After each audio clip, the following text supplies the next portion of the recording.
ভারত এখন একটা বিশাল সবুজ শক্তির বিপ্লবের মাঝখানে দাঁড়িয়ে আছে, কিন্তু এই যে এত বড় একটা পরিকল্পনা, এর একটা অন্য দিকও আছে। এর ফলে দেশের যে পুরনো পাওয়ার গ্রিড, তার উপর কিন্তু একটা মারাত্মক চাপ তৈরি হচ্ছে। আজকের এই বিশ্লেষণে আমরা ঠিক এটাই দেখব, কিভাবে এই সবুজ শক্তির দিকে দৌড়াতে গিয়ে একটা বেশ জটিল সমস্যা তৈরি হয়েছে। চলুন শুরু করা যাক একটা বিরাট সংখ্যা দিয়ে, 500 গিগাওয়াট। হ্যাঁ, 2030 সালের মধ্যে ভারত ঠিক এই পরিমাণ পুনর্নবীকরণযোগ্য শক্তি উৎপাদন করতে চায়।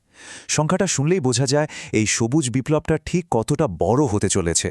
এটা কিন্তু শুধু একটা টার্গেট নয়, এটা ভারতের পুরো এনার্জি সিস্টেমকে একেবারে বদলে দেওয়ার একটা ইঙ্গিত। বিগত 10 বছরে ভারতে রিনিউয়েবল এনার্জি মানে নবায়নযোগ্য শক্তির ব্যবহার যে কি হারে বেড়েছে তা অবিশ্বাস্য। বিশেষ করে সোলার আর উইন্ড পাওয়ার তো লাফিয়ে লাফিয়ে বেড়েছে। কিন্তু এই যে এত দ্রুত সবকিছু বাড়ছে, এটাই কিন্তু একটা নতুন চ্যালেঞ্জ তৈরি করছে। তো এই যে সবুজ শক্তির দিকে এত দ্রুত এগোনো, এর ফলে গ্রিডের স্টেবিলিটির উপর কিছু সমস্যা তো হচ্ছেই। মানে ব্যাপারটা এমন নয় যে শুধু সোলার প্যানেল আর উইন্ড টারবাইন বসিয়ে দিলেই সব সমস্যার সমাধান হয়ে গেল। আসল চ্যালেঞ্জটা কিন্তু অন্য জায়গায়। গ্রিড অপারেটরদের জন্য সবচেয়ে বড় মাথা ব্যথার কারণ হল এই ডাক কার্ভ। জিনিসটা কি? আচ্ছা, ব্যাপারটা অনেকটা এরকম। ধরুন দিনের বেলা যখন প্রচুর রোদ, তখন সোলার পাওয়ার থেকে এত বেশি বিদ্যুৎ তৈরি হচ্ছে যে গ্রিডে আর জায়গা নেই। আবার যেই সূর্য ডুবল, সবাই বাড়ি ফিরে লাইট, ফ্যান, টিভি চালালো, অমনি বিদ্যুতের চাহিদা রকেটের মতো উপরে উঠে গেল। এই যে হঠাৎ করে কমে যাওয়া আর বেড়ে যাওয়া, এই বিশাল ওঠানামাটা সামলানোই হচ্ছে আসল খেলা। আর এই ডাক কার্ভের ফল কিন্তু বেশ চিন্তার। দেখুন, গ্রিডকে বাঁচানোর জন্য একটা উদাহরণ দিই। শুধু অক্টোবর মাসেই 23,000 মেগাওয়াটের বেশি ক্লিন এনার্জি, হ্যাঁ 23,000 মেগাওয়াট সাপ্লাই বন্ধ করে দিতে হয়েছিল। মানে যে বিদ্যুৎ দিয়ে লক্ষ লক্ষ বাড়ি চলতে পারত, সেটাকে স্রেফ নষ্ট হতে দিতে হয়েছে। পরিস্থিতি যে কতটা সিরিয়াস হতে পারে তার একটা উদাহরণ হলো 25শে মের ঘটনা। সেদিন প্রায় 10 গিগাওয়াট সোলার পাওয়ার বন্ধ করে দেওয়ার পরেও গ্রিডের ফ্রিকোয়েন্সি, যেটা গ্রিডের হেলথের একটা মাপকাঠি, একটা বিপজ্জনক লেভেলে পৌঁছে গেছিল। ভাবুন একবার, এটা কিন্তু গ্রিড সিকিউরিটির জন্য একটা বিরাট রেড অ্যালার্ট ছিল। তাহলে এর সমাধান কি? যে সমাধানটা সামনে আনা হয়েছে, সেটা হলো আমাদের পুরনো কয়লা বিদ্যুৎ কেন্দ্রগুলোকে একটা নতুন কাজ দেওয়া। এই প্ল্যান্টগুলো তো আসলে তৈরি হয়েছিল একটানা বিদ্যুৎ দেওয়ার জন্য, মানে ম্যারাথন দৌড়ানোর জন্য। আর এখন তাদের বলা হচ্ছে স্প্রিন্ট দৌড়াতে, জিমন্যাস্টিক্স করতে, মানে অনেক বেশি ফ্লেক্সিবল হতে হবে। এখন প্রশ্ন হলো, এই ফ্লেক্সিবল অপারেশন জিনিসটা ঠিক কি? এর মানে হলো, এই বিশাল পাওয়ার প্ল্যান্টগুলোকে কখনো তাদের ক্ষমতার মাত্র 40% চলতে হবে, আবার যখন সোলার পাওয়ার প্রচুর, তখন দিনের বেলা পুরো বন্ধই হয়ে যেতে হবে, আর সন্ধ্যা নামলেই আবার ঝটপট চালু হতে হবে। বুঝতেই পারছেন এটা টেকনিক্যালি কতটা কঠিন একটা কাজ। আর ঠিক এখানেই গল্পের আসল টুইস্টটা শুরু হচ্ছে। একদিকে আছে গ্রিডের চাহিদা, আর অন্যদিকে পাওয়ার প্ল্যান্ট মালিকদের ভয়। এই দুয়ের মাঝে একটা বড়সড় মতবিরোধ তৈরি হয়েছে। সংঘাতটা মূলত দুটো শিবিরের মধ্যে। একদিকে গ্রিড ইন্ডিয়া বলছে, দেখুন, গ্রিডকে বাঁচাতে আর 500 গিগাওয়াট রিনিউয়েবল এনার্জি সামলাতে আমাদের এই ফ্লেক্সিবিলিটিটা লাগবেই। অন্যদিকে দেশের সবচেয়ে বড় বিদ্যুৎ উৎপাদনকারী সংস্থা এনটিপিসি, তাদের বক্তব্য হল এই ফ্লেক্সিবল অপারেশনের চক্করে আমাদের কোটি কোটি টাকার পাওয়ার প্ল্যান্টের 12টা বেজে যাচ্ছে। এনটিপিসি তো একেবারে সাফ জানিয়ে দিয়েছে যে এই টু শিফট অপারেশন আর লোড কমানো বাড়ানোর ফলে তাদের ইউনিটের স্বাস্থ্যের উপর খুব খারাপ প্রভাব পড়ছে। তাই তারা কোনোভাবেই এই টু শিফট অপারেশন সাপোর্ট করতে পারবে না। তাদের কথা কিন্তু একদম পরিষ্কার, কোনো রাগঠাক নেই। তাদের কথার সপক্ষে এনটিপিসি একটা বেশ চমকে দেওয়ার মতো ডেটা দিয়েছে। মাত্র 3 বছরের একটু বেশি সময়ে তাদের সব প্ল্যান্ট মিলিয়ে মোট 692টা বয়লার টিউব লিক হয়েছে। আর তাদের মতে এর পেছনে মূল কারণটাই হলো এই নতুন ধরনের ফ্লেক্সিবল অপারেশন। তো এই যে এত বড় একটা মতবিরোধ, এরপর সরকার একটা স্পেশাল কমিটি তৈরি করে। তাদের উপর দায়িত্ব দেয়া হলো, এই যে এত ক্ষতি হচ্ছে, এর আসল কারণটা খুঁজে বের করতে হবে। চলুন দেখে নেওয়া যাক সেই কমিটির তদন্তে কি পাওয়া গেল। কমিটির তদন্তে একটা খুব ইন্টারেস্টিং জিনিস উঠে এলো। দেখা গেল একটা প্ল্যান্টকে যখন কম লোডে চালানো হচ্ছে, তার চেয়ে অনেক অনেক বেশি ক্ষতি হচ্ছে যখন তাকে ঠান্ডা অবস্থা থেকে হঠাৎ করে চালু করা হচ্ছে। মানে বারবার বন্ধ করা আর চালু করার যে ধকল, সেটাই যন্ত্রপাতির জন্য সবচেয়ে ক্ষতিকর। আর কমিটির ফাইনাল ভার্ডিক্টটা ছিল খুবই গুরুত্বপূর্ণ। তারা খুঁজে পেল যে সমস্যাগুলো হচ্ছে তার প্রায় 70% জন্যই ফ্লেক্সিবল অপারেশন দায়ী নয়। আসল কারণগুলো আসলে অন্য কিছু। তাহলে আসল দোষী কারা? কমিটির রিপোর্ট অনুযায়ী মূল কারণগুলো হল প্ল্যান্টগুলোর বয়স বেড়ে যাওয়া, ঠিকমতো রক্ষণাবেক্ষণ না হওয়া, খারাপ কোয়ালিটির কয়লা ব্যবহার, আর হিউম্যান এরর, মানে পদ্ধতিগত আর মানবিক ভুল। সুতরাং সব দোষটা শুধু ফ্লেক্সিবল অপারেশনের ঘাড়ে চাপিয়ে দিলে কিন্তু চলবে না। কমিটি তো একটা সমাধানের রাস্তা দেখিয়ে দিয়েছে, কিন্তু সেই রাস্তা ধরে এগোনোটা একটা বড়সড় বাধার মুখে এসে আটকে গেছে। এক্সপার্ট কমিটি খুব লজিক্যাল একটা 3 স্টেপের সমাধান দিয়েছে। 1 নম্বর, পুরনো ইউনিটগুলোর ওপর পাইলট স্টাডি করে বৈজ্ঞানিকভাবে দেখা হোক যে ঠিক কতটা ক্ষতি হচ্ছে। 2 নম্বর, প্ল্যান্টগুলোকে আধুনিক টেকনোলজি দিয়ে আপগ্রেড বা রেট্রোফিট করা হোক। আর 3 নম্বর, যারা প্ল্যান্টগুলো চালায় সেই অপারেটরদের ঠিকঠাক ট্রেনিং দেওয়া হোক। কিন্তু আসল সমস্যাটা এখানেই, দেশের সবচেয়ে বড় পাওয়ার জেনারেটর এনটিপিসি এই যে প্রথম স্টেপটা মানে পাইলট স্টাডি, তাতে অংশ নিতেই রাজি হচ্ছে না। তারা এর থেকে অব্যাহতি চেয়েছে, আর এই অচলাবস্থার জন্যই পুরো ব্যাপারটা আটকে আছে। সব শেষে একটা বড় প্রশ্ন কিন্তু থেকেই যাচ্ছে। ভারত যে সবুজ শক্তির স্বপ্ন দেখছে তাকে সত্যি করতে হলে দেশের পুরনো এনার্জি সিস্টেমকে তো বদলাতেই হবে।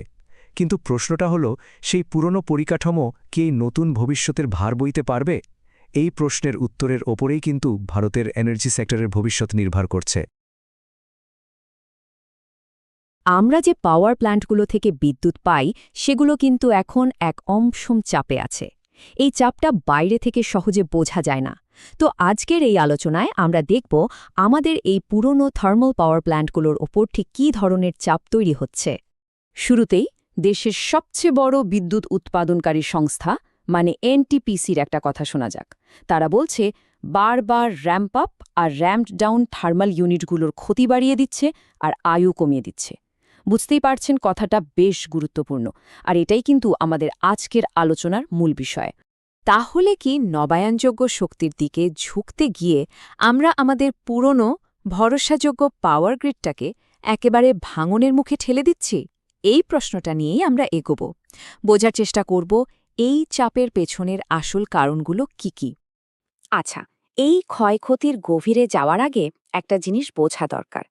এই পাওয়ার প্ল্যান্টগুলোকে এখন এমনভাবে চালানো হচ্ছে যার জন্য এগুলোকে বানানোই হয়নি।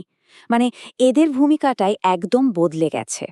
পাওয়ার প্ল্যান্ট চালানোর ধরনটাই কিন্তু আমূল বদলে গেছে। আগে ব্যাপারটা ছিল বেস লোড অপারেশন, মানে একটানা স্থিরভাবে বিদ্যুৎ তৈরি করা। ভাবা যেতে পারে এটা ছিল একটা ম্যারাথন দৌড়। কিন্তু এখনকার ফ্লেক্সিবল অপারেশন মানে হলো যখন যেমন দরকার তখন তেমন বিদ্যুৎ কমানো বাড়ানো। এটা অনেকটা স্প্রিন্ট দেওয়ার মতো, দৌড়াও আবার থামো আবার দৌড়াও। এই ঘন ঘন পরিবর্তনই হলো মূল সমস্যা। তো এই যে ফ্লেক্সিবল অপারেশন কথাটা বারবার আসছে, এর মানেটা আসলে কি? সোজা কথায়, যখন রোদ বা হাওয়া থেকে প্রচুর বিদ্যুৎ আসছে তখন থার্মাল প্ল্যান্টগুলোর উৎপাদন কমিয়ে দেওয়া হয়। আবার যখন ওগুলো থেকে বিদ্যুৎ কমে যায় তখন এদের উৎপাদন হুট করে বাড়িয়ে দিতে হয়। এই যে দ্রুত কমানো বাড়ানো, কম ক্ষমতায় চালানো বা এমনকি দিনের বেলায় বন্ধ করে আবার চালু করা, এই পুরো প্রক্রিয়াটাই হলো ফ্লেক্সিবল অপারেশন। চলুন এবার এই যে প্ল্যান্টগুলো ফেল করছে এর কারণগুলো একটু ব্যবচ্ছেদ করে দেখা যাক। আর ফলাফলটা কিন্তু যতটা সোজা মনে হচ্ছে ততটা নয়। সব দায় কিন্তু শুধু নবায়নযোগ্য শক্তির ওপর চাপিয়ে দিলে চলবে না। এখানে একটা চমকে দেওয়ার মতো তথ্য আছে।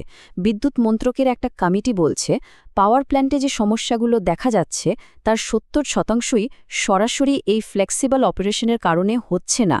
তার মানে যদিও এই ঘন ঘন চালু বন্ধ একটা বড় চাপ, আসল গল্পটা আরও জটিল। বেশিরভাগ সমস্যার কারণ অন্য কোথাও। তাহলে প্রশ্ন হল, বাকি কারণগুলো কি? দেখুন, অনেক প্ল্যান্টের বয়স হয়ে গেছে, সেগুলো তাদের ডিজাইন করা আয়ুর থেকেও বেশি সময় ধরে চলছে। তারপর আছে কয়লার মান, যেটা খুবই পরিবর্তনশীল আর প্রায়ই খারাপ মানের হয়। এর সাথে যোগ করুন অপর্যাপ্ত রক্ষণাবেক্ষণ আর ভুল পদ্ধতিতে প্ল্যান্ট চালু বা বন্ধ করা। এই সব কিছু মিলেই কিন্তু পরিস্থিতিটাকে আরও খারাপ করে তুলছে।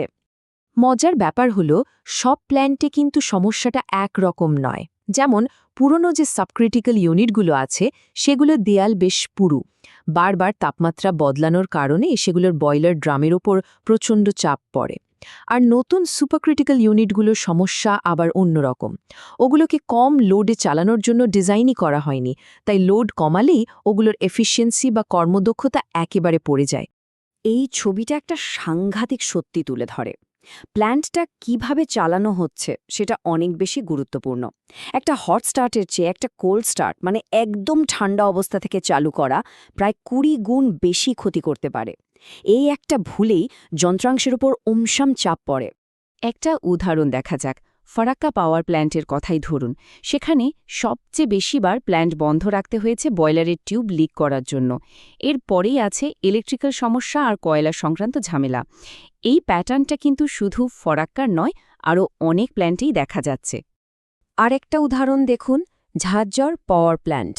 গত 1 বছরে যত ঘন্টা প্ল্যান্ট বন্ধ ছিল তার 60%রও বেশি সময় গেছে বয়লার আর ডাক্ট লিকেজের কারণে। সুতরাং এটা কোনো বিচ্ছিন্ন ঘটনা নয়, বরং একটা সিস্টেমিক সমস্যা হয়ে দাঁড়িয়েছে, যেখানে বয়লারের স্বাস্থ্যই মূল উদ্বেগের কারণ। তো এই যে এত সব যান্ত্রিক আর পরিচালনাগত সমস্যা, এগুলোর আর্থিক প্রভাবটা কেমন? চলুন এবার সেই খরচের দিকটা একটু দেখা যাক। ব্যাপারটা খুব সোজা। ফ্লেক্সিবল হতে গিয়ে কর্মদক্ষতা কমে যায়। যখন একটা প্ল্যান্টকে তার পুরো ক্ষমতার চেয়ে কম লোডে চালানো হয়, তখন প্রতি ইউনিট বিদ্যুৎ বানাতে অনেক বেশি জ্বালানি পোড়াতে হয়। আর এই অতিরিক্ত খরচের বোঝাটা কিন্তু শেষ পর্যন্ত গ্রাহকদের ওপরই চাপে। এই চার্টটা দেখুন, তাহলেই ব্যাপারটা পরিষ্কার হয়ে যাবে। এখানে দেখানো হচ্ছে লোড কমালে অদক্ষতা কতটা বাড়ে। যেমন ধরুন, একটা 800 মেগাওয়াটের ইউনিটকে 40% লোডে চালালে নেট হিট রেট 21% বেশি বেড়ে যায়। আর 500 মেগাওয়াটের ইউনিটের ক্ষেত্রে তো এটা প্রায় 28%। মানে জ্বালানির অপচয়টা অসম্ভব। এই খরচটাকে মূলত 3 ভাগে ভাগ করা যায়। প্রথমটা হলো পরিচালন ব্যয় বা ওপেক্স, মানে বেশি জ্বালানি, প্ল্যান্ট চালু করার জন্য বেশি তেল, বেশি জল আর রাসায়নিকের ব্যবহার। দ্বিতীয়টা হলো রক্ষণাবেক্ষণের খরচ, কারণ যন্ত্রাংশ তাড়াতাড়ি নষ্ট হচ্ছে, তাই ঘন ঘন মেরামত করতে হচ্ছে। আর তৃতীয়টা হলো মূলধনী ব্যয় বা ক্যাপেক্স, মানে প্ল্যান্টগুলোকে আপগ্রেড করার জন্য এককালীন বড় বিনিয়োগ। আর এই আপগ্রেড করার খরচটাও কিন্তু কম নয়। এই টেবিলটা দেখুন, শুধু 40% মিনিমাম লোডে চলার মতো সক্ষমতা অর্জন করতেই প্রতিটা ইউনিটের পেছনে প্রায় 4 থেকে 8 কোটি টাকা খরচ হতে পারে। সব মিলিয়ে প্রতিটা ইউনিটের জন্য কোটি কোটি টাকার বিনিয়োগের ধাক্কা।